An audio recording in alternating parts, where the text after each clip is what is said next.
அறிவுலகம் உன்னை அழைக்கின்றது, ஏதும் அறியாதவன் என்று நினைக்கின்றது. அரண்மனை வாசல் திறக்கின்றது, அரண்மனை வாசல் திறக்கின்றது. அங்கே ஆணவம் புன்னகை புரிகின்றது.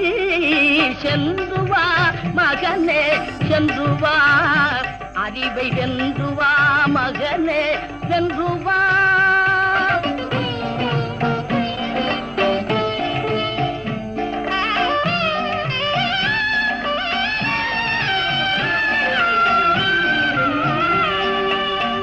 உண்மையை சொல்வதற்கு படிப்பதற்கு எல்லாம் உணர்ந்தவர் போல் நடிக்கும் நடிப்பதற்கு, கண்கண்ட காட்சிகளுக்கு விளக்கதற்கு, நெஞ்சில் கள்ளமில்லாத